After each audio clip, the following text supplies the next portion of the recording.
Alors, bienvenue à tous à nouveau, après cette petite pause. Nous sommes réunis pour le dernier panel à la fois du jour et de cette longue et belle conférence sur la Bosnie-Herzégovine en 2020. Avant de démarrer, un petit rappel pour ceux qui nous rejoignent. En ce qui concerne la langue, vous devez sélectionner la langue dans laquelle vous voulez entendre, français, English ou Bosanski qui est indiqué en Spanish, et couper l'audio original de telle façon à entendre le son de l'interprète uniquement et avoir un son qui est clair. En ce qui concerne les questions et réponses, vous pouvez les écrire dans la langue que vous voulez. Bien. Alors, nous avons parlé hier et tout à l'heure également des différentes problématiques qui touchent la Bosnie-Herzégovine, problématiques sociales, problématiques économiques, de justice. Et il nous a semblé important pour cette dernière table ronde de replacer la Bosnie-Herzégovine dans son contexte et sa dimension régionale en nous penchant sur d'autres problématiques qui mettent en jeu à la fois son rôle mais aussi sa souveraineté. Et donc, c'est avec nos invités que je vais présenter dans un instant que nous allons essayer de réfléchir à ces questions. La première de ces questions est la politique étrangère de la Bosnie-Herzégovine. Compte tenu de la structure politique de la Bosnie, on peut se demander finalement s'il est possible de mettre en œuvre une politique étrangère cohérente, unique, et si oui, quelles sont ses priorités, qui la met en œuvre et avec quels obstacles. Seconde question qui intéresse beaucoup et notamment en France, qui est la question des djihadistes, ou en tout cas des gens qui sont partis en Syrie et qui reviennent aujourd'hui, et donc du traitement de ceux qui reviennent, hommes, femmes, enfants. Et comme vous le savez, nous sommes bien placés en France, puisque certains anciens politiques et anciens militaires peuvent parfois souffrir d'un syndrome Case-Dumont, du nom de ces jeunes Français qui étaient partis faire le djihad en Bosnie dans les années 90.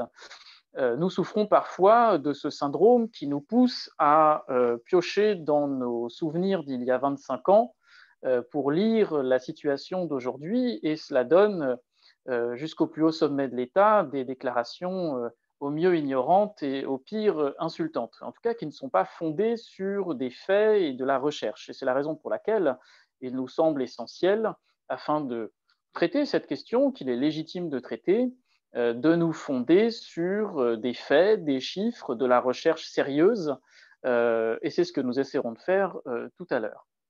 Troisième question qui met aujourd'hui la Bosnie en première ligne, mais qui est une question régionale et même européenne dans son ensemble, c'est la question des migrants, des routes migratoires, puisque, comme vous le savez, des centaines de personnes sont aujourd'hui bloquées au nord-ouest de la Bosnie. Il y a un problème très sérieux, notamment avec l'attitude de la police croate.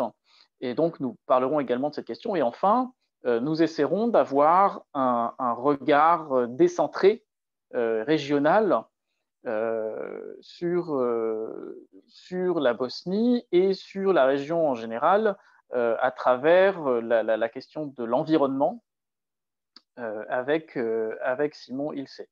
Donc, pour tout ça, je vais vous présenter nos panélistes du jour, non sans avoir au préalable excusé Morgan Dujimovic, qui devait être avec nous pour parler de la question migratoire et qui a dû décliner finalement notre invitation pour des raisons de santé.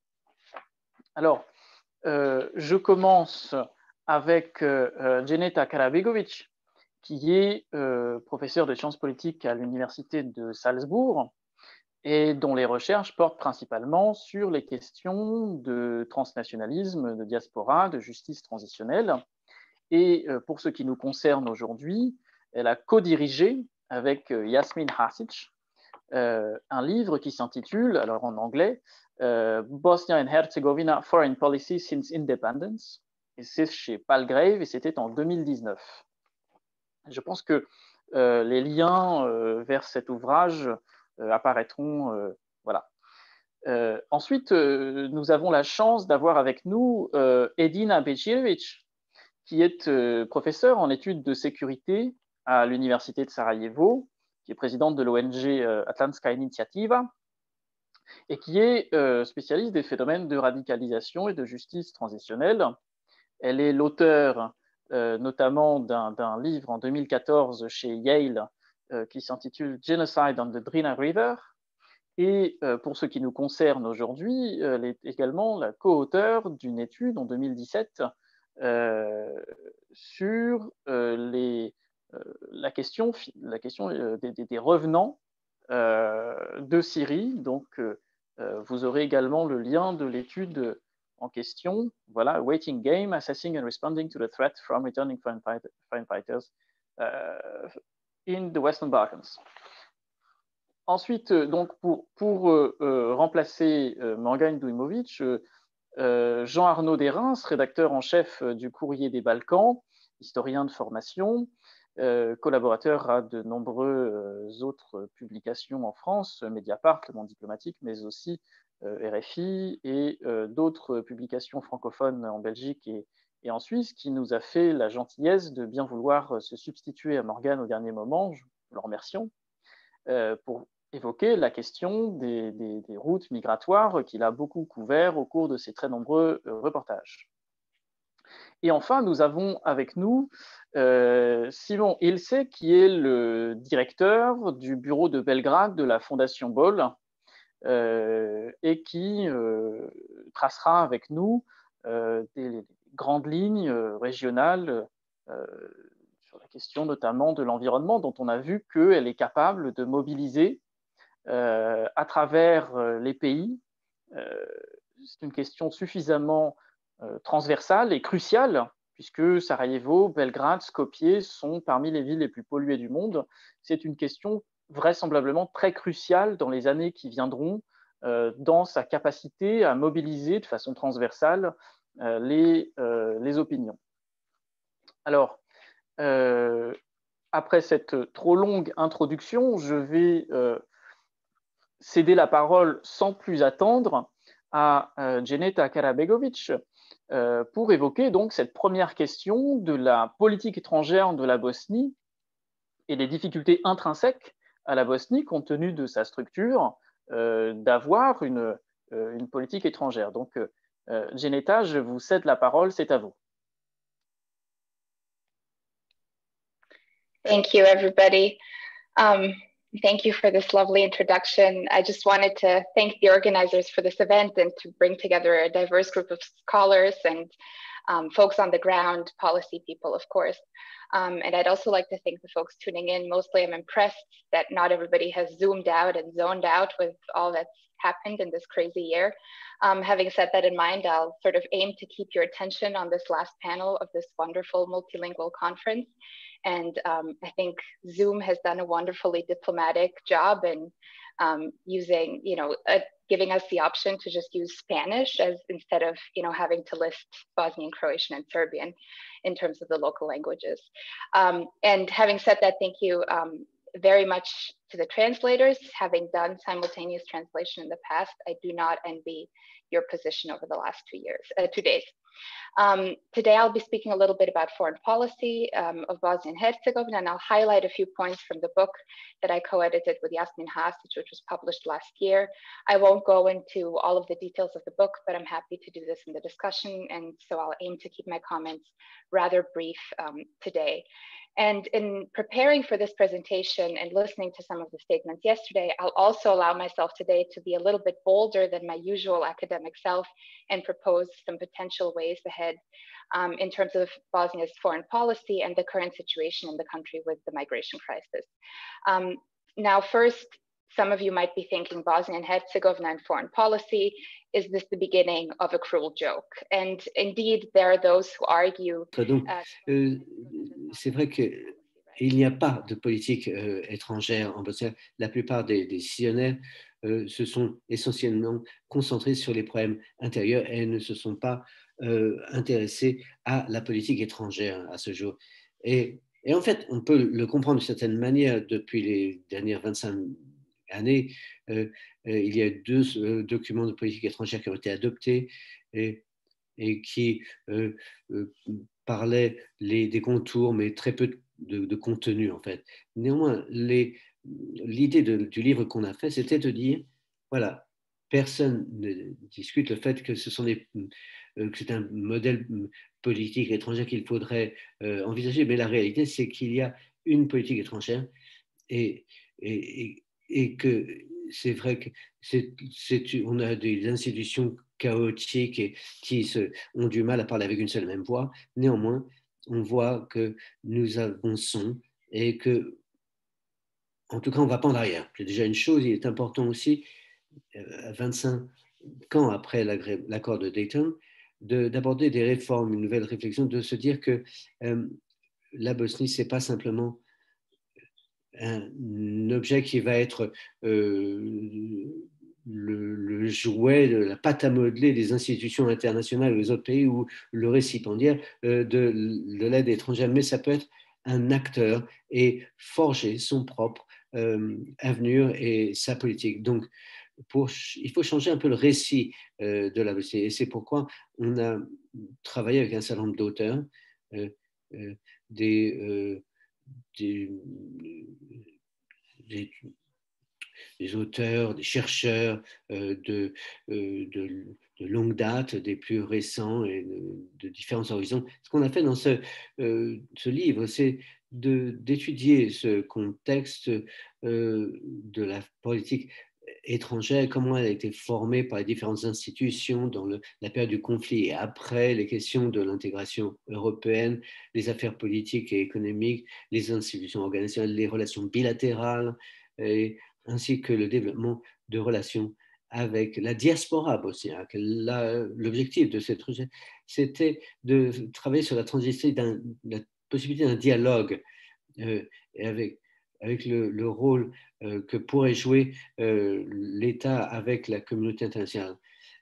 En fait, dans le temps, il est possible d'arriver à cela. Et je pense qu'on n'a pas trop prêté attention à ça dans le cercle académique jusqu'à présent. Dans la région, on a pu peut-être travailler sur une manière d'aborder cela pour ouvrir le potentiel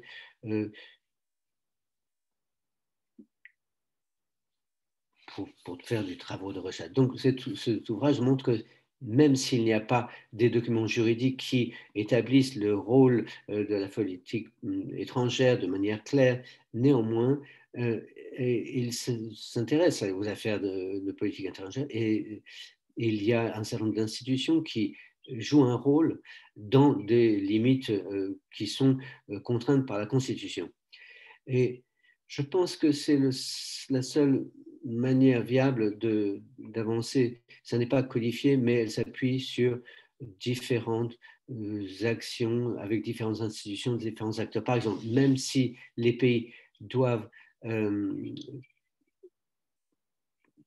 parler d'intégration, il faut équilibrer le discours politique avec la République. Le pays a pu intervenir au niveau de la Cour internationale de justice en y amenant la Serbie, en portant des accusations contre la Serbie. On a fait aussi contribué à différentes opérations internationales sur les 25 dernières années. Donc, la Bosnie a démontré que les pays en conflit peuvent avoir des agences institutionnelles et œuvrer dans le domaine de la politique étrangère. Donc, dans l'ensemble, ces politiques étrangères n'ont pas été très intelligibles depuis l'indépendance et continuent d'être menée par des acteurs domestiques qui ne voient pas cela comme quelque chose d'importants et qui voient peut-être plus leurs propres intérêts. La réflexion sur la politique étrangère est surtout confrontée aujourd'hui au problème des migrations, c'est vrai. Et c'est intéressant d'étudier les possibilités que ça peut ouvrir pour le pays. Je pense que ça se tient dans le cadre plus général d'un changement qui est imminent pour la Bosnie-Herzégovine aujourd'hui. Le fait que le pays a toujours été un état d'émigration dans la période yougoslave, plus tard dans la période de conflit, la diaspora. Maintenant, il y a les gens de la deuxième génération qui ont quitté le pays dans la dernière décennie, et ça représente une population très diverse qui, à certains égards, est presque égale à ceux qui ont quitté le pays, ceux qui sont venus. Alors, je ne vais pas m'attarder sur ce que d'hier, les intervenants d'hier parlaient d'un exode de masse, mais c'est vrai qu'il y a une frustration des populations et il y a l'élite bosniaque qui a miné tous les efforts conduits pour rejoindre l'Union européenne. Donc, en d'autres mots, on a un proverbe, si la montagne ne vient pas à Mohamed, Mohamed doit aller à la montagne, s'il nous rappelle fortement l'affaire de M. Lagardère. Donc, pour revenir au sujet des migrations, la Bosnie est de plus en plus un pays d'immigration aussi, qu'elle le veuille ou pas. Les pays de l'ouest des Balkans, la Bosnie en particulier, ont été surchargés par des migrations diverses qui n'ont pas d'endroit où aller et ne peuvent pas retourner d'où ils viennent.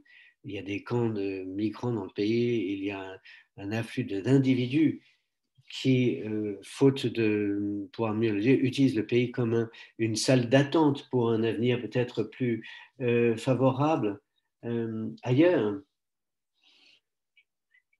Et les modèles de migration classiques qui envisagent la sécurité, les marchés, les droits, les dynamiques culturelles ne correspondent pas forcément à ce modèle de migration, même pour les nouveaux États membres de l'Union européenne. Donc, ça veut dire qu'il y a un potentiel et une opportunité de forger un dialogue, des politiques, de trouver des solutions pour la Bosnie-Herzégovine aussi, étant un partenaire de ce phénomène.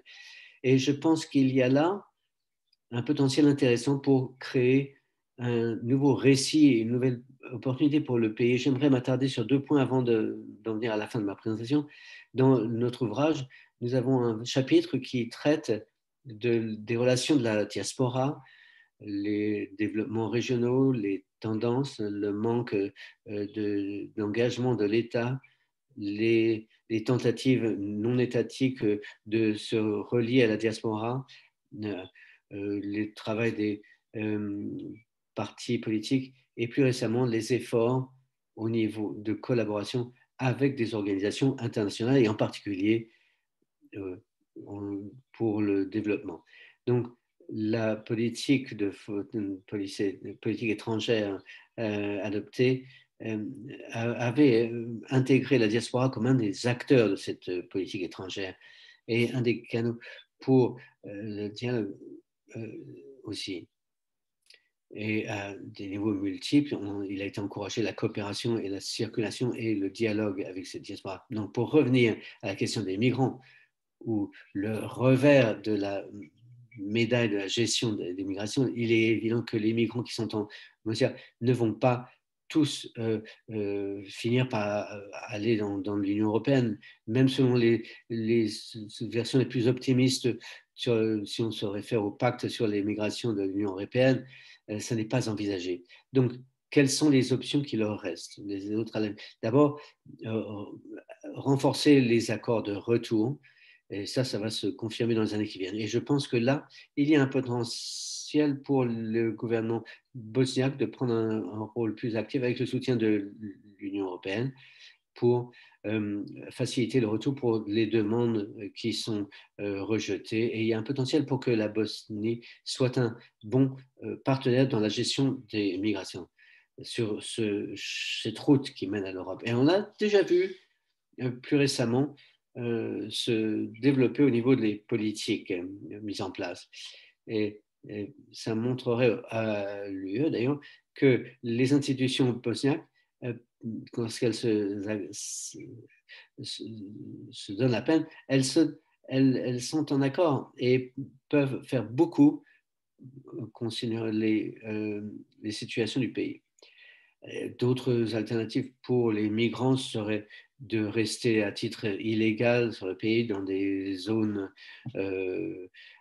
intermédiaires, mais je ne pense pas que ce soit viable ni pour l'Union européenne ni pour la Bosnie à long terme. Et finalement, il y a la possibilité d'une demande d'asile en Bosnie-Herzégovine et chercher à se faire une meilleure vie pour ces migrants ici. Et là, la Bosnie a besoin de prendre en considération la manière dont elle devient un état d'immigration et pas simplement d'émigration maintenant. Et ça va un peu dans le sens des tendances d'aller vers une communauté mondiale, globale. Alors, je ne vois pas que ça puisse se passer avec des grands nombres, mais je pense qu'il faut, dans le principe, y penser avec des mécanismes qu'il faut mettre en place. On en a parlé hier, et cela peut se passer. Alors, il y a aussi un potentiel économique pour le pays qu'on peut y trouver et d'envisager une intégration à plus long terme. Je suis désolé d'avoir parlé si vite parce que je sais que c'est un sujet qui me passionne, alors je me laisse entraîner, mais en tout cas, je serai heureuse de prendre part à la discussion après cela. Merci beaucoup. Merci beaucoup, Janetta. Discussion il y aura, sans aucun doute. Nous pourrons revenir sur cette question un petit peu plus tard et sur voilà, la question de l'autonomie de la Bosnie en matière de politique étrangère et des interactions avec différents acteurs, que ce soit ses voisins immédiats, la Croatie et la Serbie, mais aussi d'autres acteurs essentiels dans la vie de la Bosnie-Herzégovine, par exemple l'Union européenne et l'OTAN. Nous aurons, j'en suis sûr, l'occasion d'y revenir. Alors, sans transition aucune, je vais céder la parole à Edina Vecirevic qui va nous parler de la question des revenants et voilà, d'une façon générale de ce sujet important que sont les gens qui sont partis en Syrie dans les années 2013, 2014, 2015 de Bosnie, qui ont suscité beaucoup d'interrogations en Europe occidentale. Et il nous a semblé important de démystifier un petit peu tout cet écran de fumée en quelque sorte. Donc Edina, je vous cède la parole. Merci beaucoup. C'est à vous.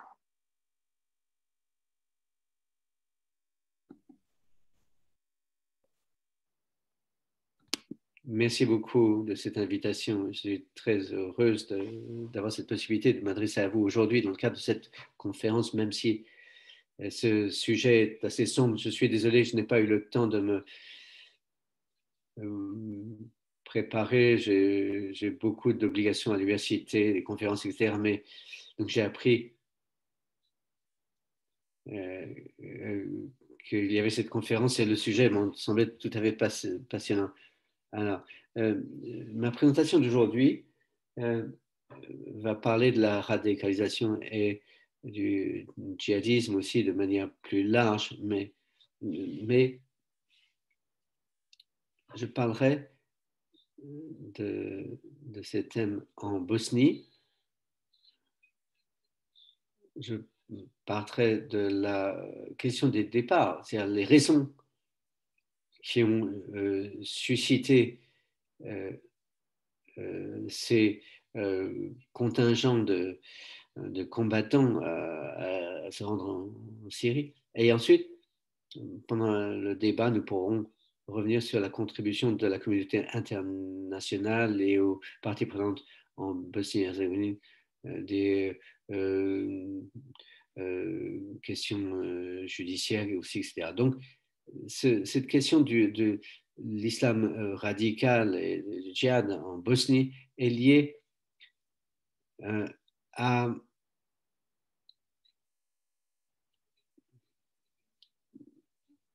plus que dans d'autres cas au fait que ces gens partaient avec leurs femmes, toute la famille parfois.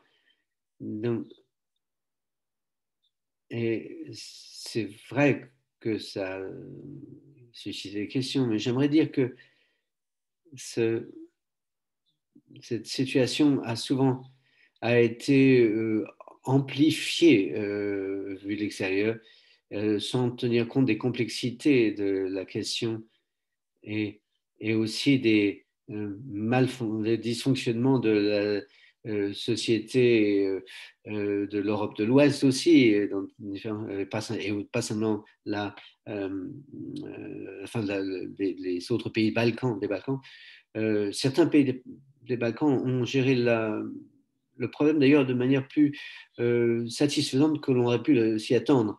À partir entre 2012 et 2016, des milliers de gens de Bosnie-Herzégovine, de Macédoine, de Monténégro, Serbie, sont supposés s'être rendus en Irak et en Syrie, d'après ce qu'on sait, et la majorité de ces personnes ont été recrutées parmi les communautés salafies. Alors, souvent, ces départs sont présentés en termes de combattants par millions d'habitants en termes de quantité. Et certaines recherches ont fait apparaître que cette approche d'un point de vue mathématique peut être trompeuse en termes de chiffres et de nombre de combattants. Si on considère en particulier pour la Bosnie-Herzégovine et pour le Kosovo, et le recrutement se faisait surtout dans les communautés musulmanes. Donc, il serait plus juste de calculer cela en pourcentage de musulmans dans un pays particulier. Donc, si on approche la chose de cette manière,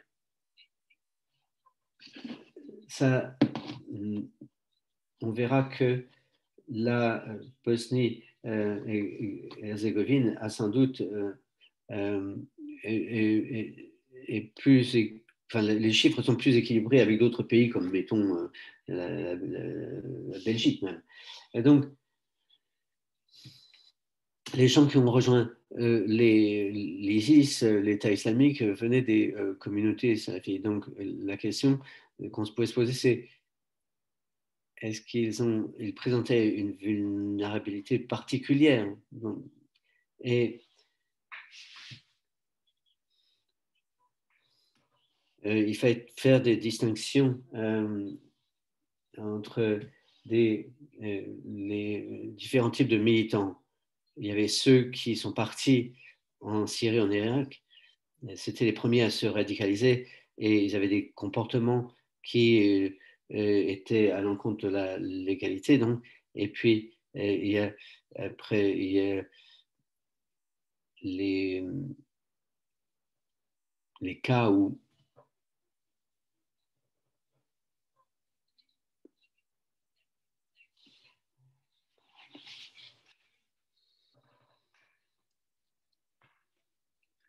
je pense qu'il y a eu effectivement, on dit que les lignes de division sont un petit peu floues, hein, mais je vais un petit peu passer sur cet aspect. Cependant, s'agissant de la propagande, s'agissant qu'elle soit violente ou non violente, elle cible eh bien, la communauté musulmane, chiite, soufie et effectivement les messages visent différents aspects de la vie de ces communautés. Et ici, cette radicalisation non violente est beaucoup plus dangereuse que la radicalisation violente. Donc, l'intention et de la communauté par rapport, alors en Bosnie-Herzégovine, eh bien, est devenu un problème pressant à partir de 2012. Et des problématiques de sécurité ont émergé lors des retours en Bosnie-Herzégovine des combattants. Alors, j'ai partagé justement une ressource là-dessus. Il semble, alors on a en Syrie, en Irak, nous en sommes à alors 510 individus qui sont revenus après 4000 morts. 40 enfants ont trouvé la mort également en Syrie et jusqu'à présent, le pouvoir judiciaire est arrivé à mener 30 procès dans ces dossiers. Et les peines ont été légères et en moyenne, on est à 2 années de détention. Telle a été la peine requise. Donc ici, ça peut apparaître comme choquant. Mais le fait est que lorsque nous avons demandé aux procureurs et aux juges pourquoi elles avaient requis des peines aussi légères, eh bien, ils ont dit que ces dossiers, ces affaires il était difficile de statuer, de trancher dans le cadre de ces affaires-là, et ils ont donc négocié ces peines, et c'est d'où la légèreté de ces peines.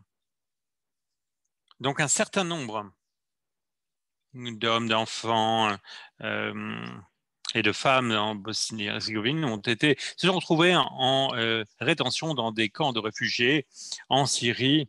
Donc, il n'y a pas d'estimation quant au nombre d'entre eux qui sont, s'agissant de ces retours, ceux qui sont revenus dans la première phase et ceux qui sont revenus dernièrement, la plupart d'entre eux se sont réintégrés dans leur communauté. Il n'y a pas eu de programme de déradicalisation pour eux, tandis que le deuxième plus petit groupe de personnes qui sont revenues, à savoir 5 hommes, 6 femmes, 2 enfants, sont revenus dans le cadre d'un effort organisé de l'État en septembre, à partir de septembre 2019, ils ont été considérés comme étant posant un risque plus élevé de sécurité, et le gouvernement fédéral s'est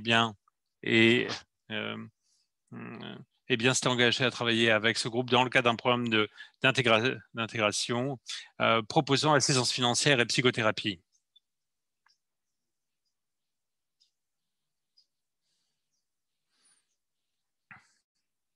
Et la manipulation, la propagande, et en particulier au niveau politique,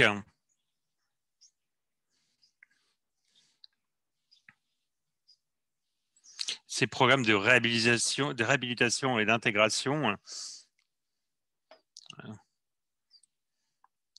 dans les grandes lignes, mis à distance des chercheurs.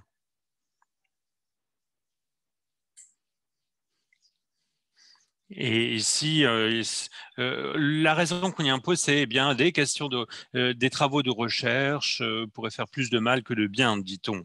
Voilà. Mais je vais m'arrêter là et je reste à votre disposition si vous avez des questions. Merci.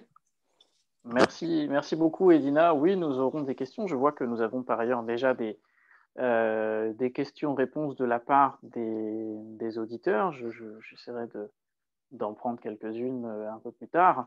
Alors, nous avons parlé des migrations hier avec Alida Vlačić. Janet a commencé à évoquer la question des migrants. Nous avons aussi des questions que j'essaierai de prendre sur ce sujet. Et donc, c'est le moment d'en parler, de s'y intéresser plus spécifiquement avec vous, Jean-Arnaud Derain, qui avait effectué de nombreux reportages sur le terrain, au contact direct de ces migrants venus à la fois du Moyen-Orient, d'Afrique du Nord, et qui cherchent à entrer dans l'Union européenne au péril de leur santé, de leur argent et souvent aussi de leur vie. Alors Jean-Arnaud, je vous cède la parole pour faire le point sur ce sujet important. Micro. Oui, excusez-moi. Merci Loïc. Et effectivement, au Courrier des Balkans, nous suivons depuis très très très longtemps ces questions de migration et d'exil. Alors, pour le coup, les Balkans ont toujours été une terre de passage du simple fait de leur position géographique. Et il y a toujours eu des gens qui ont transité à travers les Balkans. C'est une donnée historique sur le long terme, et la position des Balkans est telle qu'on comprendra bien qu'ils jouent ce rôle-là. Pour ce qui est de la situation actuelle, je crois que le Courrier des Balkans, nous avons été parmi les premiers médias à parler du renforcement de ces flux de gens de plus en plus nombreux qui traversaient les Balkans dès le tout début des années 2010. Il y a eu ensuite ce que l'on a appelé de manière très inappropriée la crise migratoire de 2015. Je n'aime pas du tout ce terme de crise migratoire. Je pense qu'il est plus juste de parler d'une crise de l'accueil dans les pays d'Europe occidentale, pour une raison simple, c'est qu'en 2015, il y a eu, pour être exact, entre février 2015 et la fermeture des frontières européennes en mars 2016, il y a un peu plus d'1 million de personnes qui ont traversé les Balkans. 1 million de personnes, c'est un chiffre dérisoire à l'échelle des migrations et des exils à l'échelle mondiale. Pour rappeler juste des chiffres très simples, cette même année 2015, il y avait 30 millions de réfugiés dans le monde et on estime à peu près 270 millions de personnes vivant en situation d'émigration, donc ne vivant pas dans leur pays d'origine. C'est important de rappeler ces chiffres, bien comprendre que quand on parle d'1 million de personnes qui ont traversé les Balkans en prenant un air terrifié, mon Dieu, que de gens, on parle en réalité de quelque chose d'extrêmement limité d'un point de vue numérique. Pour rester sur la dimension statistique du problème, depuis la fermeture des frontières, donc le 16 mars 2016, on est sur des chiffres infiniment plus bas. Lors de la fermeture des frontières, il y a à peu près 60 000 personnes qui se sont retrouvées bloquées en Grèce ou déjà engagées sur la route des Balkans, mais surtout en Grèce, bloquées entre la fermeture des frontières, donc venant d'Autriche, et puis toutes les autres frontières qui se sont fermées les unes après les autres, et la signature de l'accord entre l'Union européenne et la Turquie. Et ce chiffre de 60 000 personnes demeure à peu près stable 5 ans après. Je veux dire que, bien évidemment, parmi ces gens, beaucoup d'entre eux ont fini par réussir à gagner l'Europe occidentale. D'autres sont passés de Turquie vers la Grèce, puis de Grèce vers la Macédoine, la Serbie ou au-delà sur la route, mais on est à peu près sur des chiffres relativement constants. Pour parler de ce que l'on appelle la route des Balkans, les derniers chiffres de Frontex, il y a un rapport qui est sorti il y a quelques jours qui donne des chiffres qui vont de janvier à fin octobre 2020. On est toujours à peu près sur 20 000 passages illégaux constatés sur la route des Balkans. Alors, d'une année sur l'autre, on est entre 15 et 20 000, on est toujours dans les mêmes proportions depuis 2015. Donc, sur des chiffres qui sont effectivement très, très faible, il faut le rappeler, très, très faible par rapport à ce que l'on a vu en 2015 et extrêmement faible par rapport au phénomène mondial des exils et des migrations. Alors ça, c'était pour rappeler quand même les données statistiques de base. Sur la dimension géographique du problème, là, les choses sont assez simples. Vous avez effectivement un très, très grand nombre de gens qui souhaitent rejoindre l'Europe occidentale venant du Moyen-Orient, du Proche-Orient ou d'Afrique. Des gens qui sont poussés, chassés, soit par des persécutions politiques, soit par de la misère, soit par des problèmes climatiques, soit poussés par la volonté de construire autrement leur vie et de trouver un meilleur pour eux et leurs enfants. Alors, après, vous avez fondamentalement trois routes. Vous avez la route du du passage de Gibraltar entre le Maroc et l'Espagne, la route de la Méditerranée centrale, et puis la route terrestre des Balkans. Donc, partant de là, c'est un problème, si vous voulez, de vase communicant ou de robinet, un problème arithmétique de base. Quand une route est fermée, forcément, les flux se déplacent sur l'autre route. On sait aujourd'hui que le passage de Gibraltar est extrêmement difficile, que la route de la Méditerranée centrale, elle, est presque totalement fermée depuis la fermeture des ports, tout à fait illégale par rapport au droit de la mer au passage, effectué par le ministre de l'Intérieur d'extrême droite italien Matteo Salvini quand il était au pouvoir, donc en 2018. Et puis la troisième route, c'est la route des Balkans. Donc ce que constate le rapport de Frontex, c'est que effectivement, cette route des Balkans occidentaux a pris un petit peu plus d'importance en 2018, 2019, 2020 par rapport, mettons, à 2017. Même si, encore une fois, on reste sur des chiffres petits. Et si cette logique de vase communicant, c'est une route se ferme, l'autre s'ouvre, est bien naturelle. Il y a eu des tentatives de routes alternatives, par exemple une qui partait de Turquie à travers de la côte turque de la mer Noire pour rejoindre la Roumanie, mais ça n'a pas duré. Il y a aujourd'hui une nouvelle route qui apparaît ces dernières semaines entre l'Espagne et les Canaries, mais les Canaries, c'est un archipel, ce sont des îles, donc c'est une route qui ne permet pas aux gens de gagner le continent européen. Donc très certainement, on en reste fondamentalement à ces trois routes avec un avantage évident à cette route des Balkans. Alors, restons toujours sur la géographie et regardons la carte de la Bosnie-Herzégovine. Peut-être qu'on pourrait mettre la carte, si Madeleine pouvait diffuser la carte. Voilà, merci Madeleine.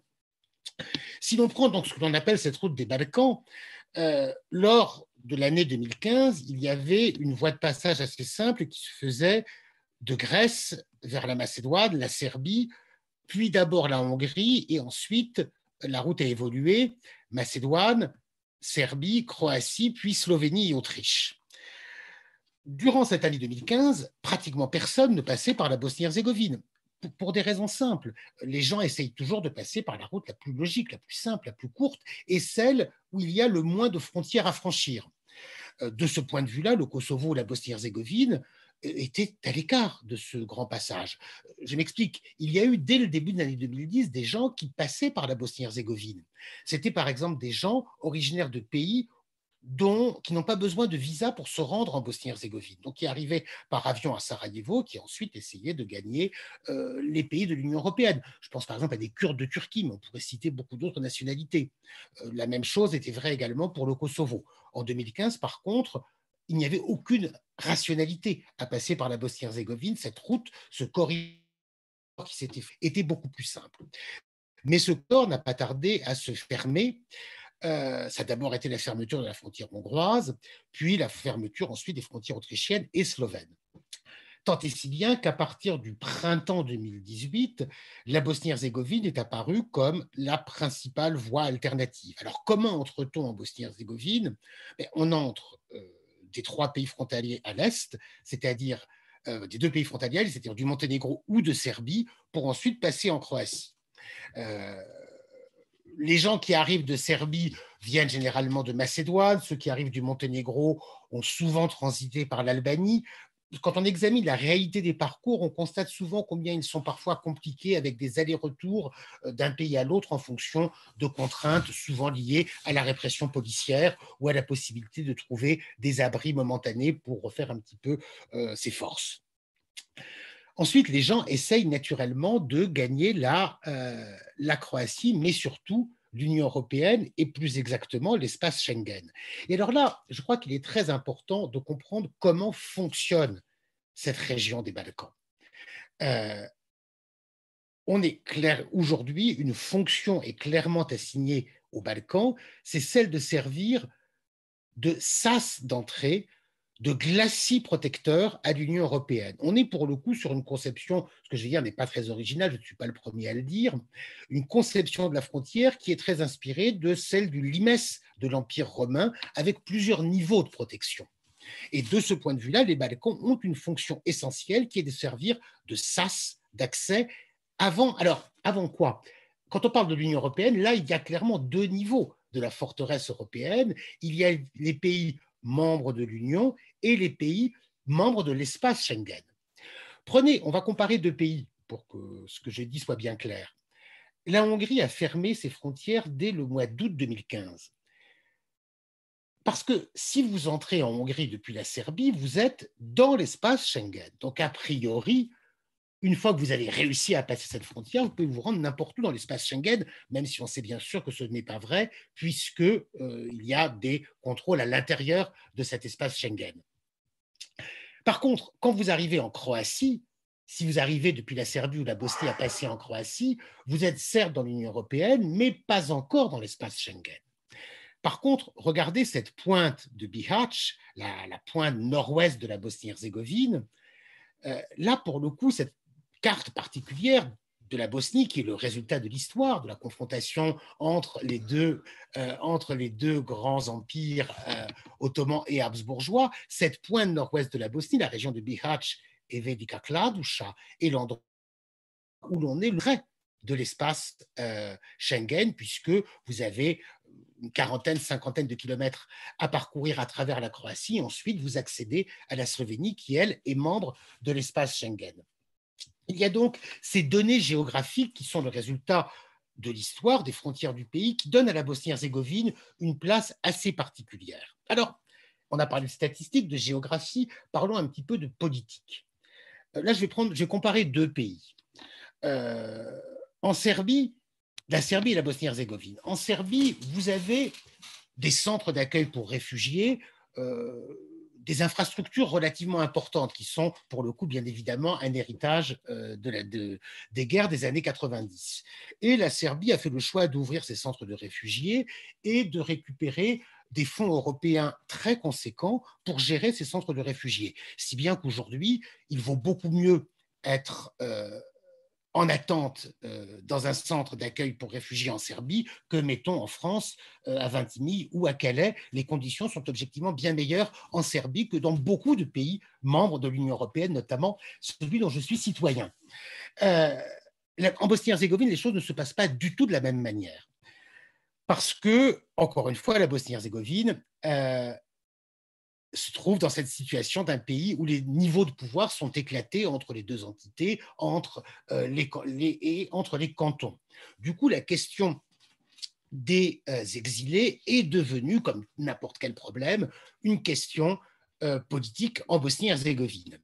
Cette question politique, c'est une question entre les deux entités. Les autorités de la Republika Srpska ont tout de suite dit qu'elles ne voulaient pas d'accepter le passage d'exilés. Bon, en réalité, il y a bien évidemment des gens qui passent par la Republika Srpska, mais tout de même en nombre très limité. Et puis, du côté de la fédération, c'est devenu une bataille entre les cantons. Je vais prendre un exemple qui remonte déjà un peu plus de 2 ans, en mars 2018, quand un grand centre d'accueil a été ouvert à Salakovac, près de Mostar, dans le canton de Neretva-Herzégovine. Immédiatement, les autorités de ce canton ont refusé que les exilés qui se trouvaient à Sarajevo rejoignent ce camp de Salakovac. Il y a eu une journée absolument horrible où des familles entières, des enfants ont été bloqués dans des autobus à la frontière entre le canton de Sarajevo et le canton de Neretva-Herzégovine parce que les autorités contrôlées par le HDZ, le parti nationaliste croate de ce canton, refusaient l'accès au camp de Salakovac. Et puis, bien évidemment, l'autre problème lié à ces rivalités, à ces conflits entre cantons, c'est ce qui se passe dans le canton de Bihać, cette pointe nord-ouest donc de la Bosnie-Herzégovine, où pour des raisons évidentes se concentrent la plupart des exilés qui rejoindre la Croatie. Le canton accuse naturellement les autorités centrales de l'avoir abandonné et utilise les réfugiés, les exilés, comme des pions dans des stratégies politiques et aussi économique, parce que n'oublions jamais que les migrations représentent énormément d'argent, qu'il s'agisse de l'argent de l'Union européenne ou de l'argent que génère par elle-même cette route avec les gens qui sont eux-mêmes engagés sur la route et qui, bien évidemment, sont porteurs de petits capitaux pour pouvoir poursuivre leur voyage. Les choses sont d'ailleurs à ce point ironiques ou tragicomiques qu'on se retrouve tout de même dans une situation en 2020 où l'on doit encore reparler d'une ville comme Velika Kladuša.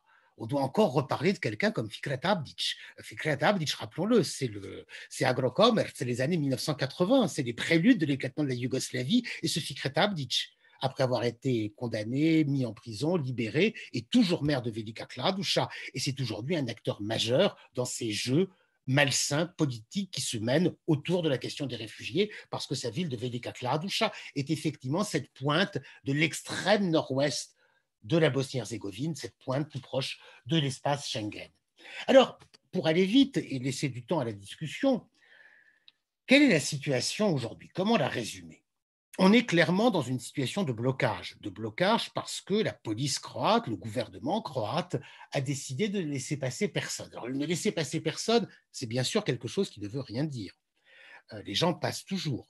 Je fais un rappel qui est connu par beaucoup. Si vous avez des routes qui fonctionnent comme des corridors humanitaires, ce qui était le cas en 2015, il ne peut pas avoir, plus y avoir d'activité criminelle liée aux migrations parce que la route, le passage se fait tout seul. Plus vous fermez, plus vous mettez de murs, plus vous offrez un terrain à des réseaux criminels qui vont gagner de l'argent en permettant aux gens ou en promettant aux gens qu'ils les feront passer à travers une frontière fermée. Donc plus vous fermez les frontières, plus vous enrichissez les passeurs qui, bien évidemment, disent merci à tous les gouvernements, à tous les partisans de la fermeture des frontières en Europe.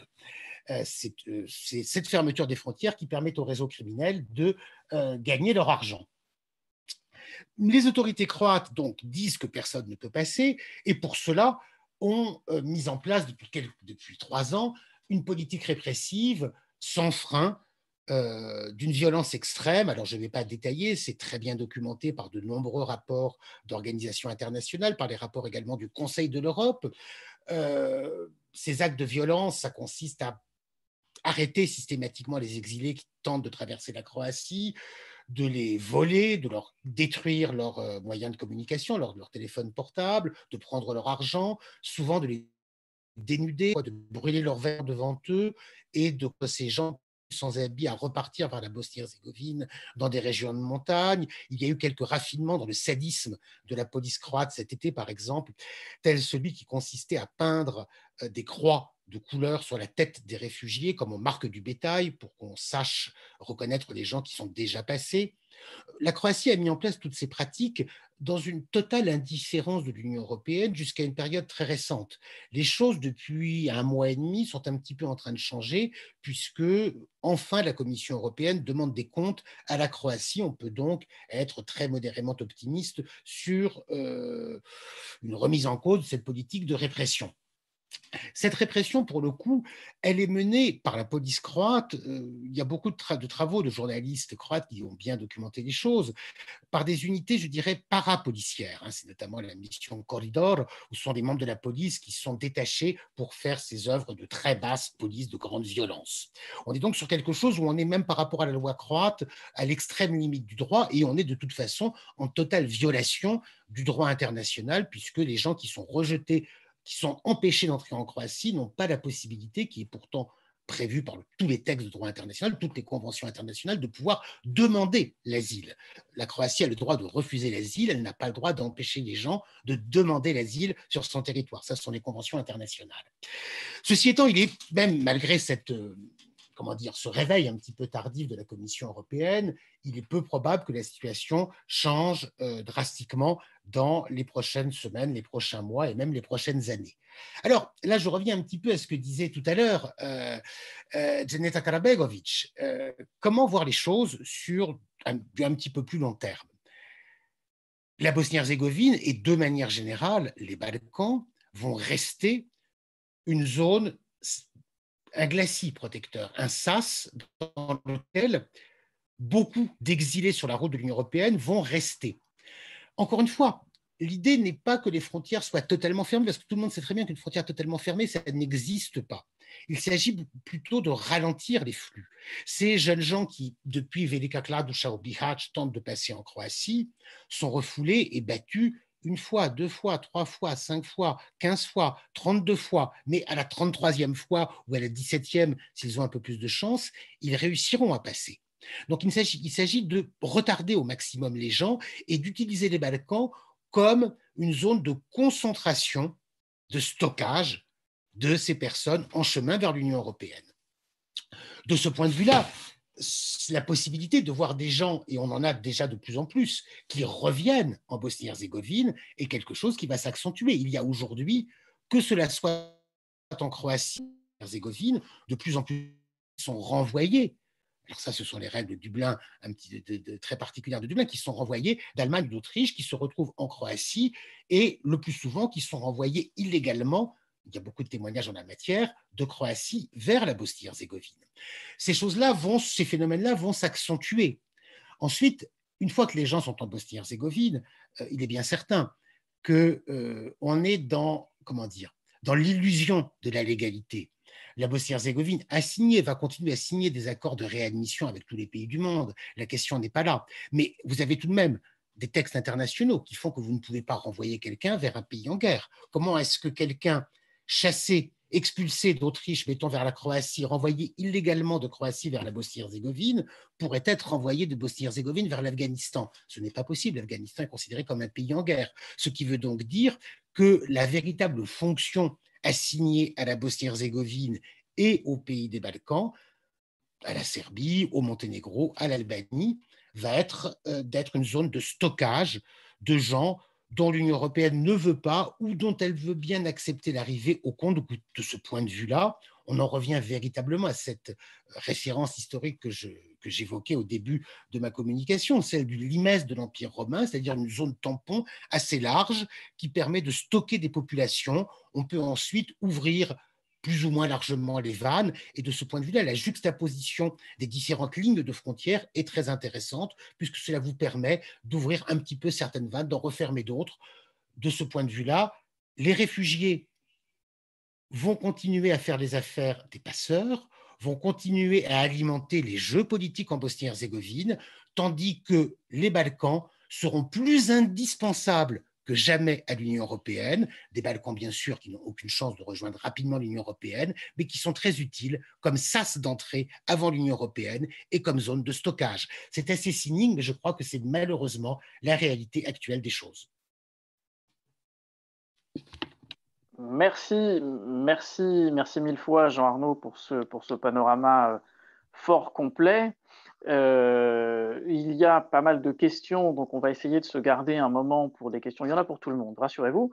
Alors, avant ce moment de questions, je vais céder la parole à Simon, qui est le directeur du bureau de Belgrade de la Fondation Ball, et qui va essayer d'avoir un regard décentré sur l'ensemble de la région, puisque nous avons parlé Bosnie, évidemment, un jour et demi.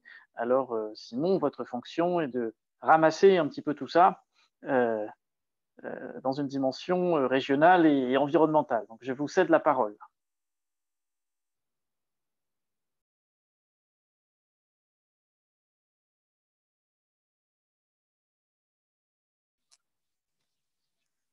Merci beaucoup de m'avoir invité. Je me présente, Simon, je représente le siège de la Fondation Heinrich Böll à Belgrade.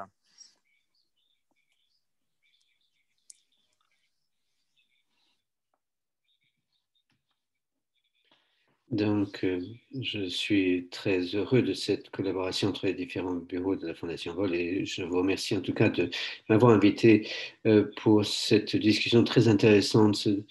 J'aimerais vous donner à la fois la vision de ce qui se passe au niveau local et au niveau régional. J'habite ici à Belgrade, mais j'ai aussi une vision de ce qui se passe dans la région et je sais que toute la région a les yeux un peu qui regardent autour et j'aimerais vous donner un peu vous parler de ce qui sont des facteurs de mobilisation pour ce qui est de la justice de transition et le nouvel agenda vert adopté par les États balkans.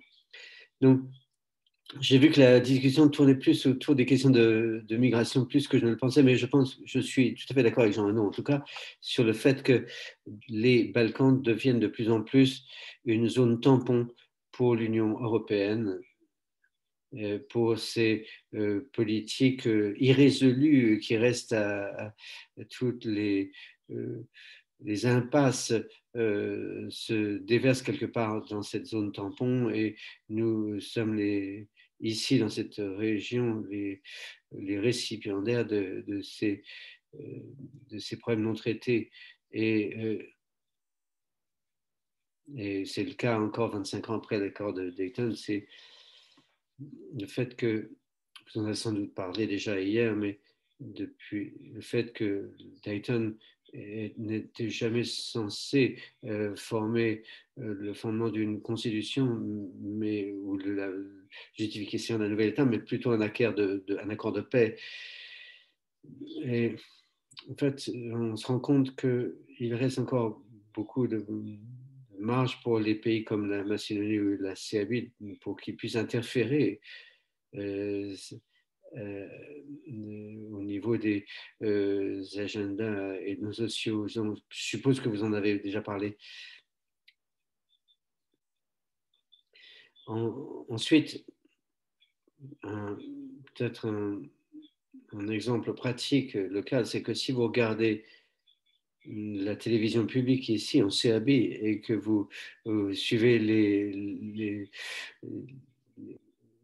prévisions météo, vous avez l'impression que la Bosnie fait partie de la Serbie.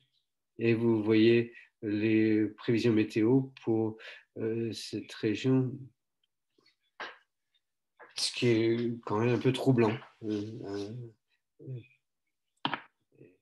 Comme il y a eu les funérailles du patriarche de l'Église orthodoxe serbe, et le président Dodek y a assisté, la République Srpska, et tous les événements importants pour la Serbie sont suivis comme ça de près. Donc, c'était un peu pour vous donner un peu une idée de cette réalité régionale. Alors, c'est vrai que les choses prennent de l'élan avec cette crise. On a vu une crise économique et comment, maintenant, s'en remettre, c'est la question, mais comment, au-delà de s'en remettre, comment reconstruire en mieux ce que nous allons reconstruire sans vouloir répliquer le passé tel quel.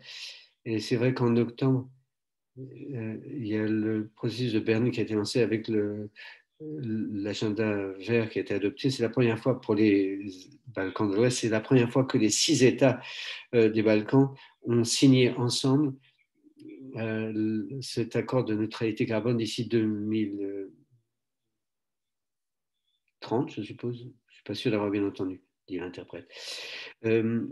En fait, s'engageant à cet objectif, mais aussi un certain nombre de mesures et de politiques liées à l'économie circulaire, les transports, et différents programmes de transition au niveau régional. Donc là, j'y vois un gros potentiel pour une remise au vert de notre région, si je peux dire. C'est aussi peut-être quelque chose qui aura des échos auprès des générations plus jeunes, des militants, des groupes de citoyens, politiciens au niveau local. Mon collègue, dans ce cas, a essayé de travailler avec ces groupes pour les accompagner et les soutenir pour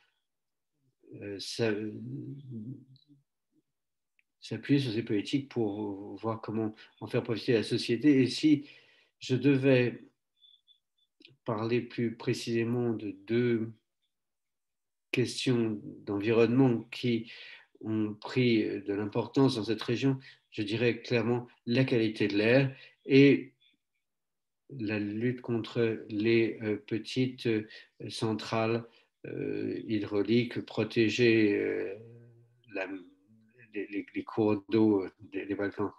Et c'est vrai que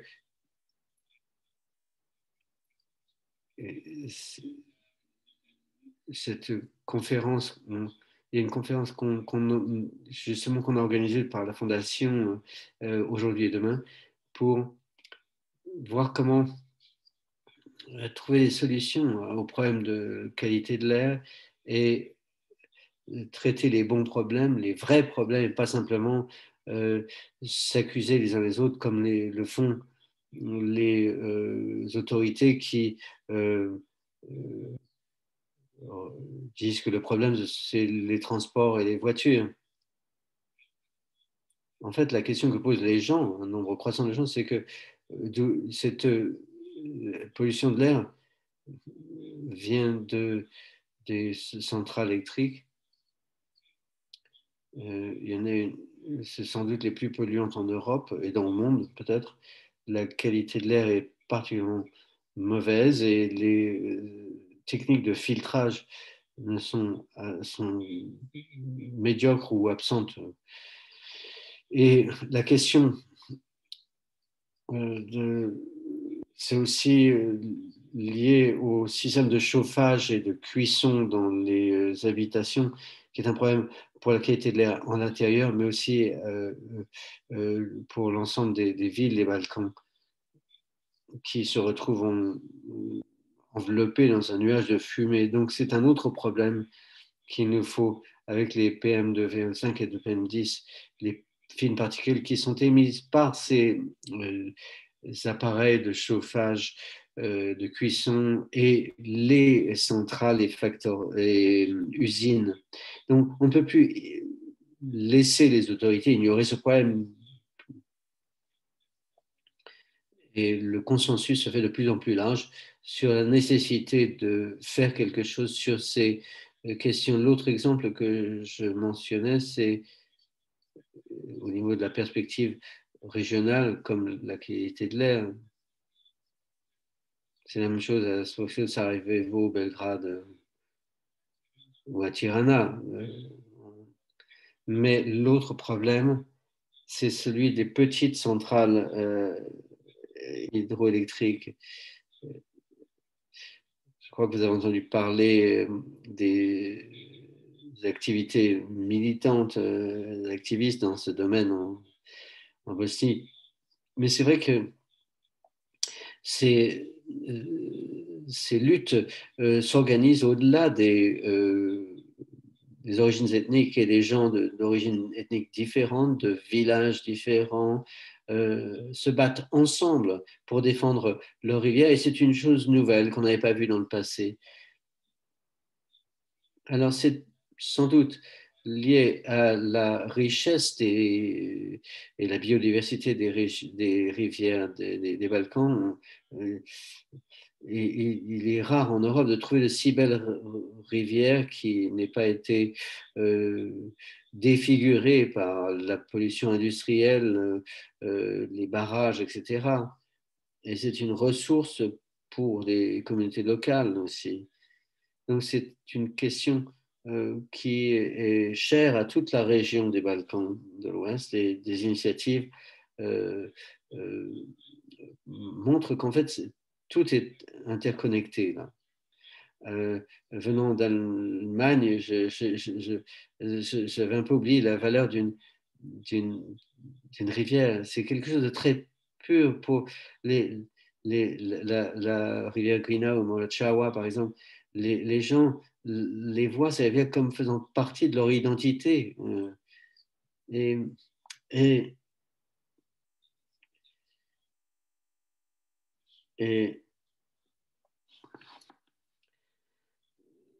c'est pour eux important de s'élever contre les mafias clientélistes qui sont derrière ces projets de centrales et de barrages qui finalement n'ajoutent pas grand-chose au potentiel énergétique national.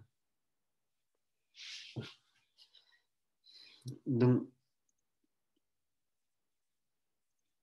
c'est vrai qu'il y a si nécessité de ces centrales hydroélectriques, il y a certainement des moyens de les construire différemment en protégeant la biodiversité. Et donc, il importe de revoir notre copie en la matière pour les responsables. Donc, c'est ce que j'avais à dire sur la dimension régionale, des aspects environnementaux, l'agenda vert. Est un nouveau principe directeur, mais j'aimerais dire aussi que il y a de plus en plus un débat sur la coopération régionale au niveau des Balkans. Il y a l'initiative du mini-Schengen qui est un peu trompeur comme terme parce qu'en fait, il ne s'agit pas de liberté de circulation, mais plutôt de coopération économique. Et comment la concrétiser avec le dernier sommet de Berlin, je crois, avec le marché régional.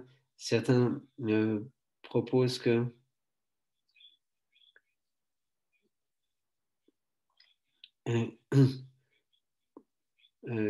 certains craignent que Belgrade pourrait constituer une nouvelle Yougoslavie pour qu'il dominerait cette région des Balkans. Je pense qu'en fait, je n'irai pas si loin. Il doit être possible d'avoir des échanges commerciaux entre nous, en État des Balkans. Il ne s'agit pas de remplacer l'Union européenne, mais c'est peut-être quelque chose qui peut rapprocher quelque part la région des niveaux de vie et des mécanismes de vie, des fonctionnements, je veux dire, en Union européenne et de rapprocher ces deux régions. Donc, ce sont des sujets de travail et les potentiels que l'on voit de l'agenda vert, par exemple, remplacer ces habitats de manière plus écologique, ça peut être aussi l'occasion d'un stimulus économique. On sait qu'en Macédonie, il y a des programmes dans ce sens qui ont été lancés avec des aides d'État et les fonds qui sont versés dans cette région devraient permettre ce type de projet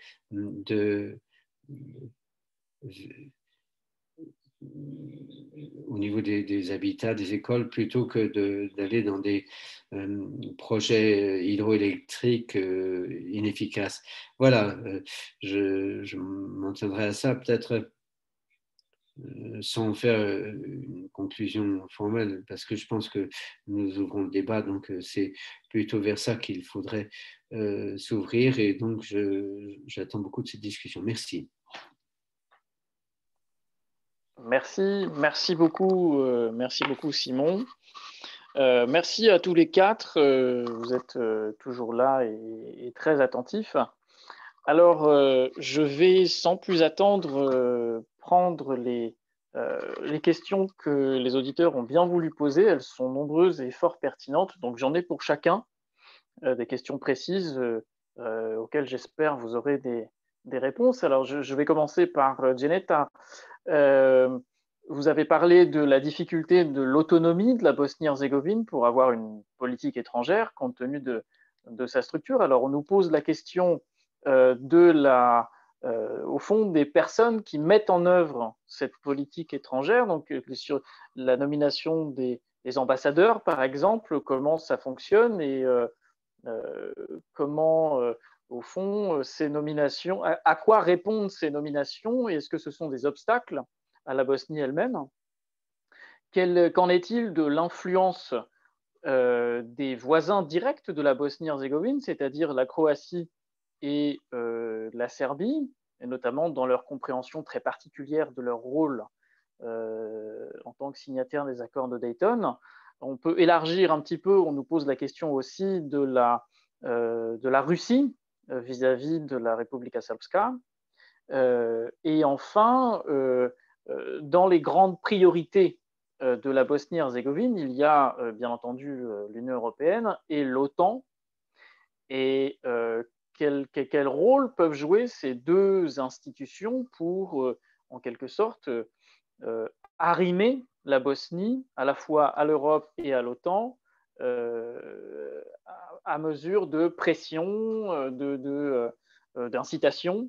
Voilà, comment vous voyez c'est le rôle de ces deux institutions auxquelles on peut éventuellement ajouter les États-Unis. Donc ça, c'est pour Dženeta. Il y a aussi des questions pour Edina, en particulier également quelque part sur sur les influences extérieures, mais spécifiquement, on nous pose la question sur l'influence à la fois de la Turquie et de façon plus large du monde musulman vis-à-vis des Bosniaques et de la façon dont l'islam se pratique et la pratique de l'islam se transforme dans la région. On nous pose aussi une question spécifique sur les programmes de réintégration au Kosovo. Alors, est-ce qu'il existe des programmes similaires en Bosnie, notamment à l'égard des femmes et des enfants? Est-ce qu'ils fonctionnent? Pour Jean Arnaud, des questions spécifiques sur l'origine des migrants que vous avez pu croiser au cours de vos reportages. Est-ce que ce sont des gens qui viennent de zones de guerre ou des gens qui viennent d'ailleurs pour d'autres raisons en Bosnie, d'Afrique du Nord par exemple? Et au fond, vous avez un petit peu commencé à défricher le sujet, mais quel est l'avenir pour ces gens? Et ça renvoie aux propositions de passer d'un stade d'émigration à d'immigration, c'est-à-dire est-ce qu'il existe la possibilité, au fond, qu'une partie de ces gens trouvent leur avenir parce qu'il n'y aura pas d'autre choix ou parce qu'ils s'y sentiront bien, en Bosnie-Herzégovine. Et sous question, par rapport à ça, est-ce que l'arrivée de ces migrants pose un problème quelconque vis-à-vis du développement de l'islamisme radical? Et enfin, pour Simon, peut-être une question. Est-ce que vous pouvez nous renseigner sur les projets, les programmes que la Fondation Böll soutient dans la région, spécifiquement en vue de l'amélioration des conditions environnementales dans la région? Donc voilà pour toutes ces questions. Je laisse chacun répondre. Peut-être, Janetta, vous voulez commencer. On fait dans l'ordre que nous avons poursuivi jusque-là.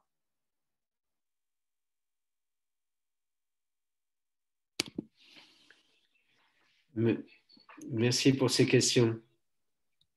On pourrait peut-être rester autour de ces questions pendant des heures. J'ai posté un lien d'un rapport sur lequel j'ai travaillé récemment. Donc, vous le trouvez dans le chat, ce qui répondra à certaines questions auxquelles je n'aurai pas le temps de répondre aujourd'hui. Pour ce qui est de la désignation des ambassadeurs, c'est fait par la présidence. Donc, la présidence est une présidence tripartite. Donc, entre eux, ils décident qui seront les ambassadeurs du pays. Je ne pense pas nécessairement... Enfin, il n'y a pas des accords dont on entend parler. On n'entend pas parler de longues discussions sur le choix des ambassadeurs. Ça ne serait pas dans leur intérêt de montrer des dissensions à ce niveau-là. Et lorsqu'on parle des choix d'ambassadeurs, ça n'est sans doute pas le plus gros problème de la diplomatie bosnienne, c'est plutôt le manque de professionnalisme dans cette diplomatie. On n'a pas une académie de diplomatie, de formation diplomatique qui est quasi inexistante dans le pays. C'est plutôt là que se trouve le problème. Et plus généralement, il y a la question de la collaboration avec la diaspora dans les ambassades, c'est une chose qui mériterait plus d'attention et une action plus concrète. Et il y a des merveilleux exemples dans le corps diplomatique actuel, des ambassades, des consulats, des ambassadeurs qui fait du travail exemplaire et en même temps d'autres qui ont tourné le dos à leurs responsabilités. Donc, c'est souvent lié à leur origine politique et leur lien aux élites politiques. Lorsqu'on parle de Serbie et de Croatie et des pays voisins, ici, il est important de garder à l'esprit ce dont je vous parlais dans la présentation sur la politique étrangère, quelle est la politique de la Bosnie en tant que signataire, et pas simplement de se demander ce que font les autres. En termes de relations avec la Croatie est un État membre de l'UE,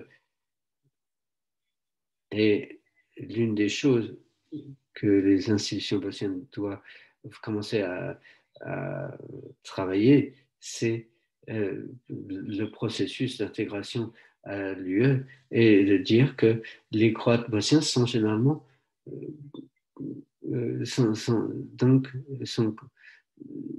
sont un pont qu'on peut créer, mais donc peut-être c'est une chose à étudier.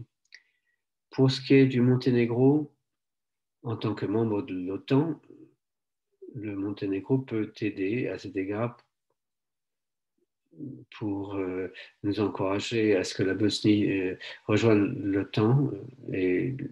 Enfin, c'est vrai que ça fait partie des objectifs à long terme des acteurs d'État bosniaques rejoindre l'OTAN et l'Union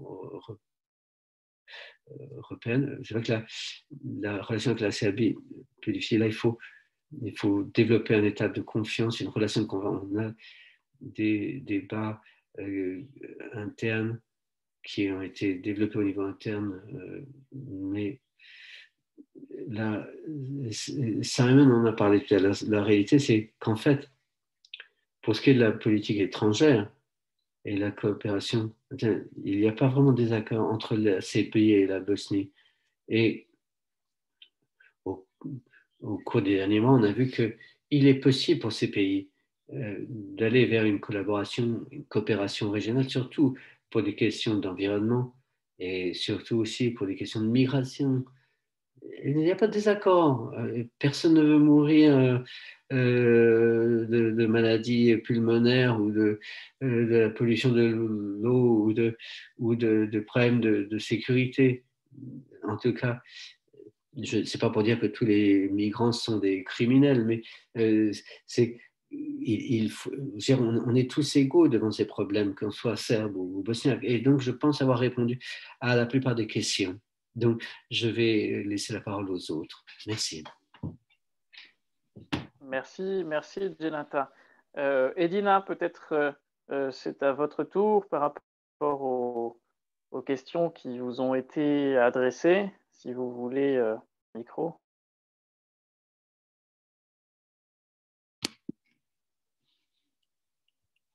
La première question. L'influence extérieure, la Turquie en particulier, l'islam. Alors, pour parler des influences extérieures pour la Bosnie, il ne faut pas, enfin, disons qu'il faut regarder ça à travers la myriade de l'influence étrangère qui sont ressenties en Bosnie et Herzégovine. Il y a la Turquie, l'Arabie saoudite, la Russie, la Chine.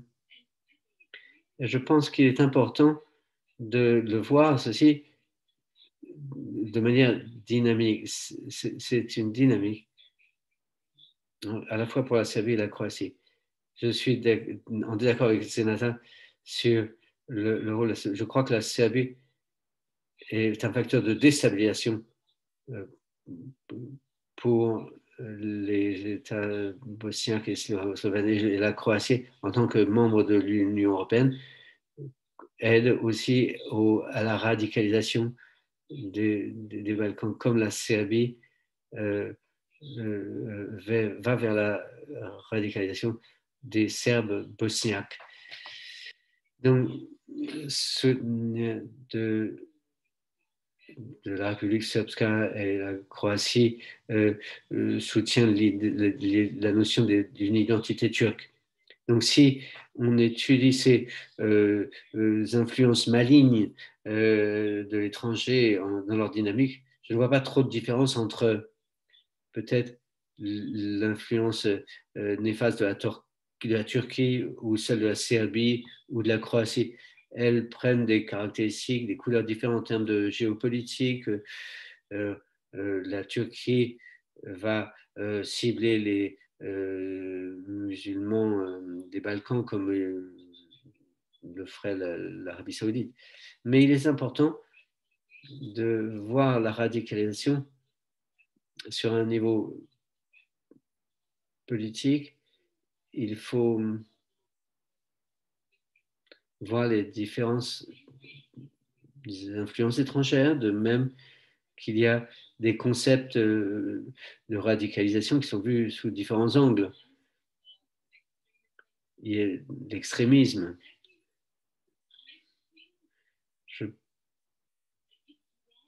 Je pense qu'on aurait tort de n'étudier qu'une seule forme d'extrémisme, tel qu'il est mauvais d'étudier une seule sorte d'influence étrangère néfaste.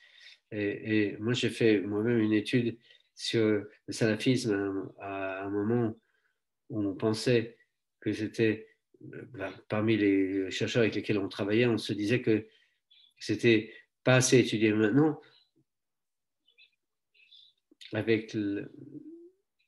on voit qu'il y a des radicalisations typiques et une sorte d'extrémisme cumulatif, comment dire. Alors, par exemple, il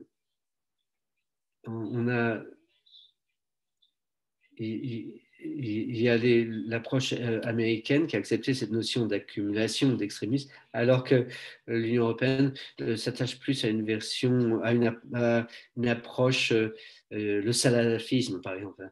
Dans les projets, ils commencent on va étudier différents types d'extrémisme, mais en fait, ils se focalisent sur l'extrémisme musulman. Et il y a la communauté islamique qui il travaille avec la communauté islamique qui fait beaucoup contre l'extrémisme, mais il laisse de côté l'Église catholique, orthodoxe, etc. Et je pensons qu'il n'y a pas d'extrémisme là. Donc, comme je le citais dans ma présentation,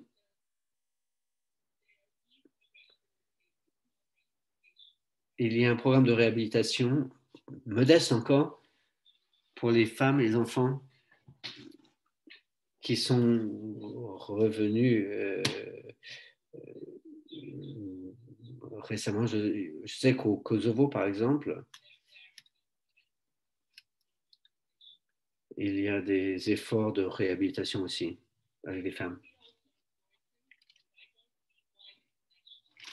Je pense qu'il serait important, et je ne vois pas pourquoi les parties prenantes internationales en Bosnie ne le voient pas, d'inclure,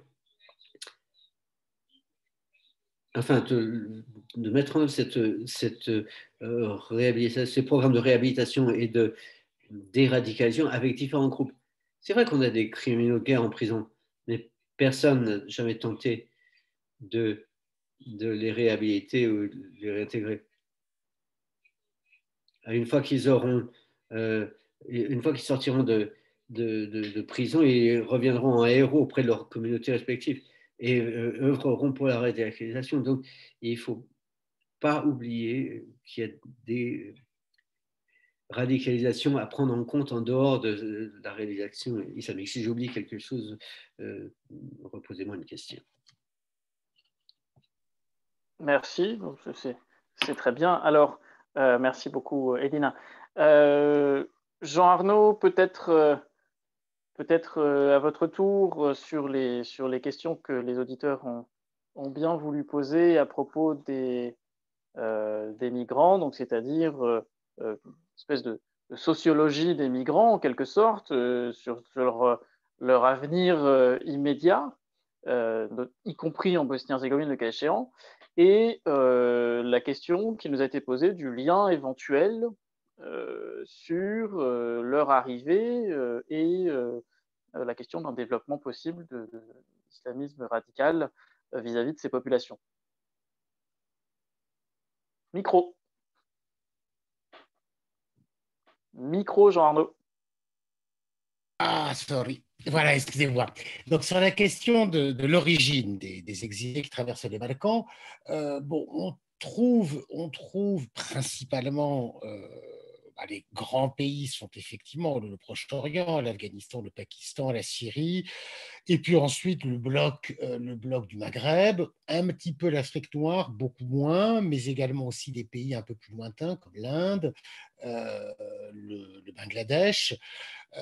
Alors, comment comprendre ces origines? Je crois qu'il y a deux choses.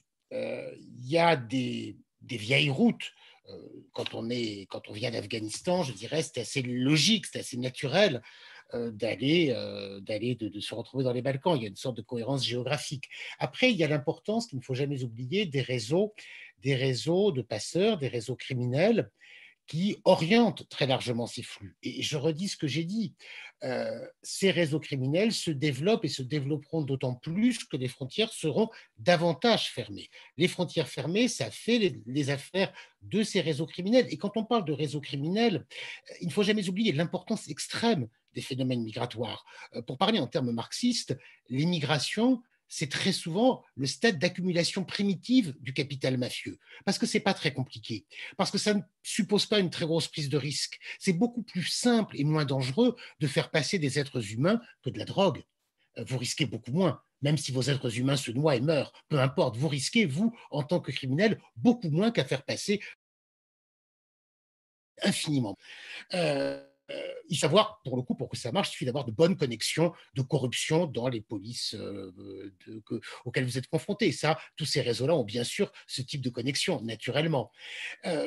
On trouve beaucoup de Pakistanais sur la route des Balkans. Ce n'est pas un hasard.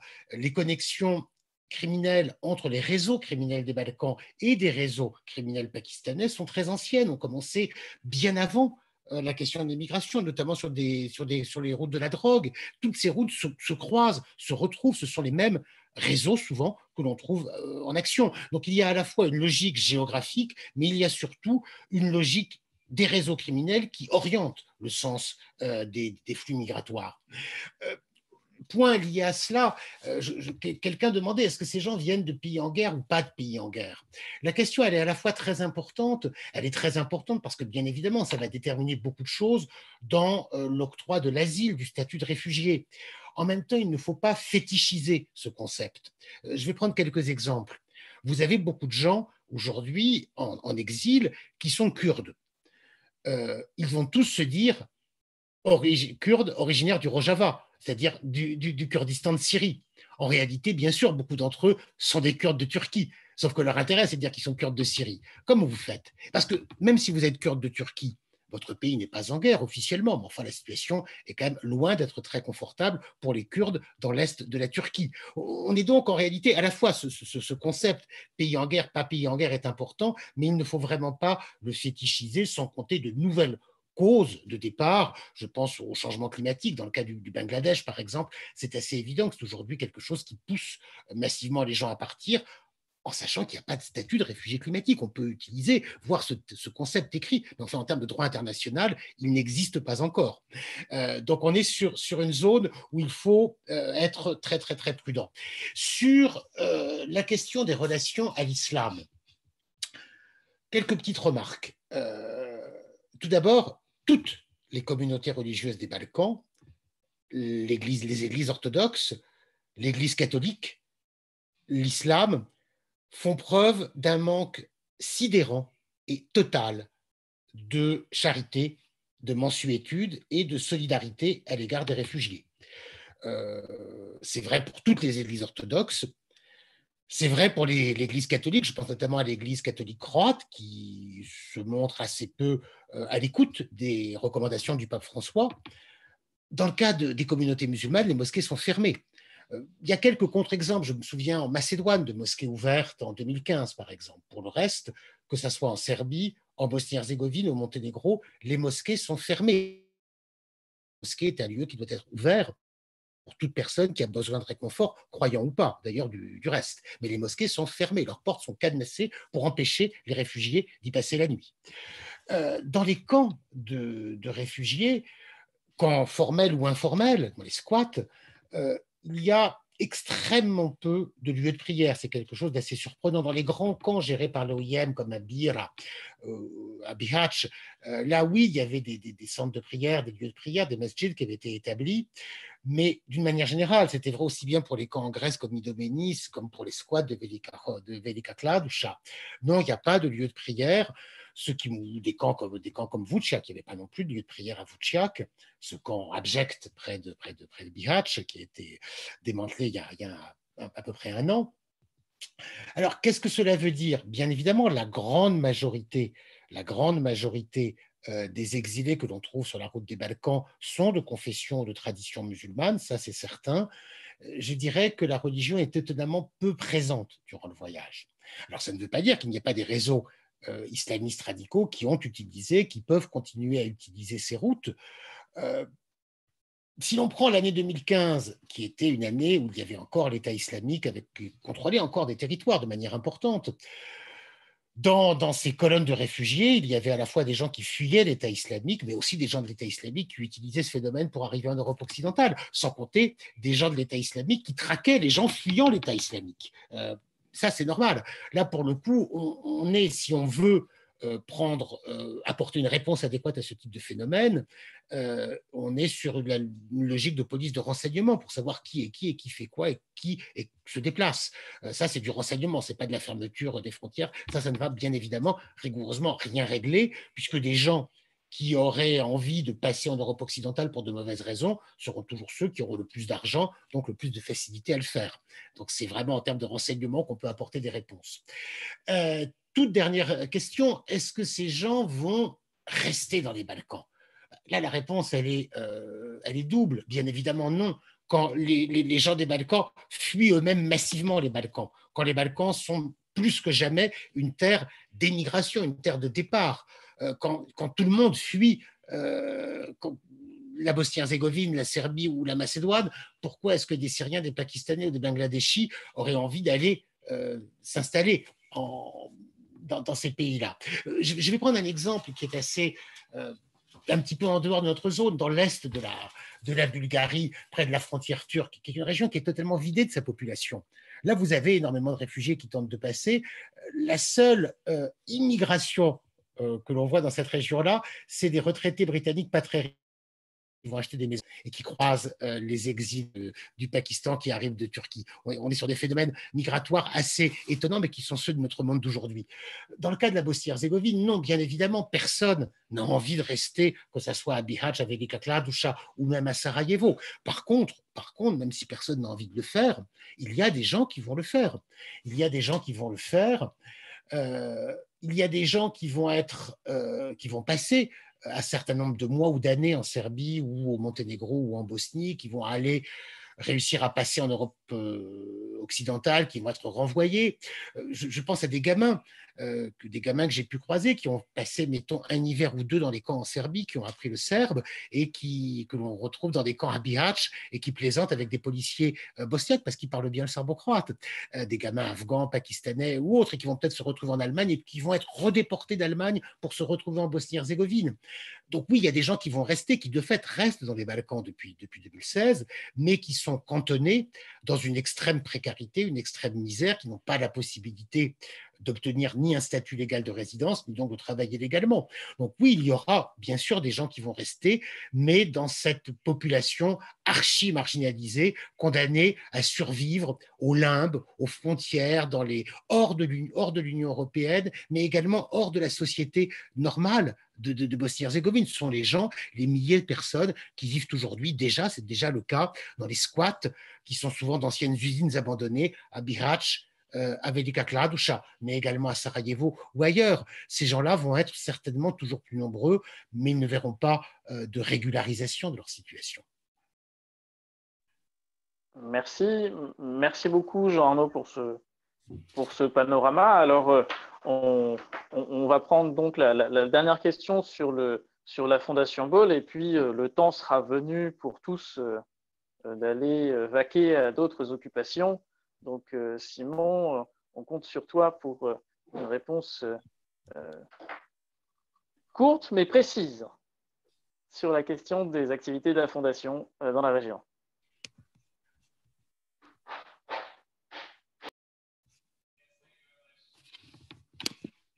Merci. Cette question, alors, quel type de programme, de projet déployons-nous dans le cadre de la Fondation Ball?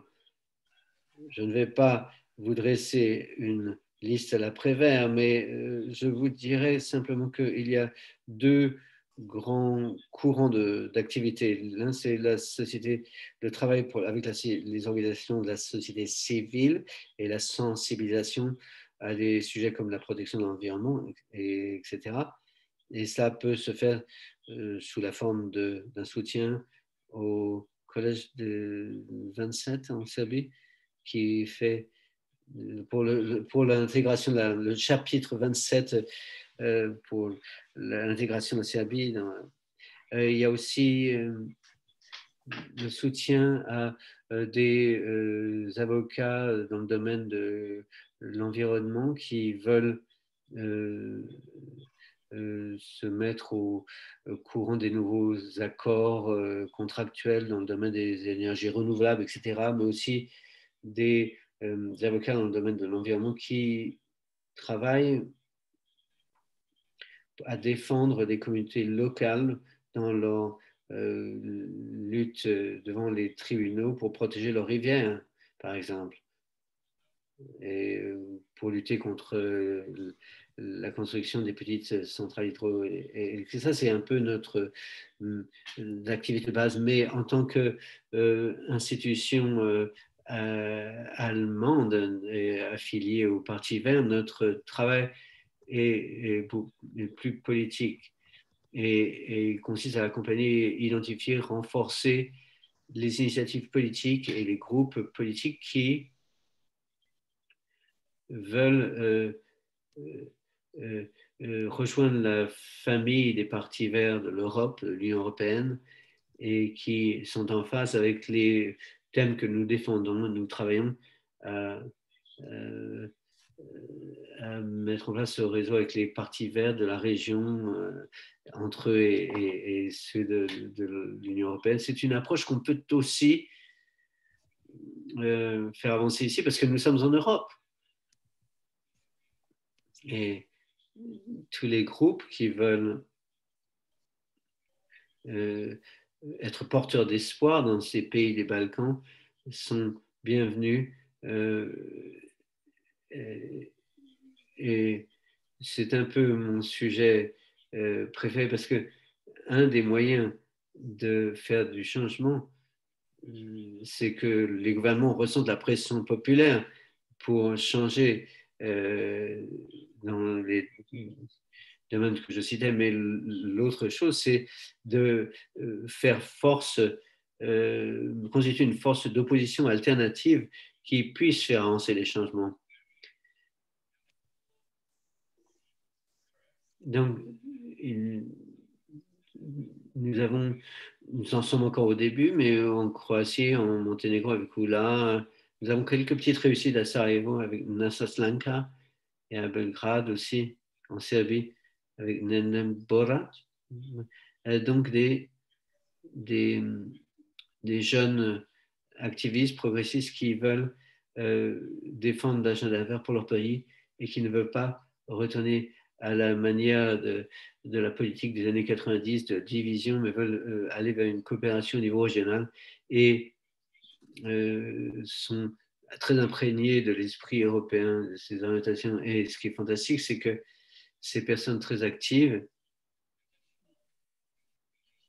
comprennent le potentiel de la transformation écologique et l'adoptent, cette philosophie et cette lutte, et ils combattent déjà dans leur pays respectifs. Donc, ce qu'il faut faire, c'est les aider à mettre en place leur réseau, de renforcer leurs organisations, les aider dans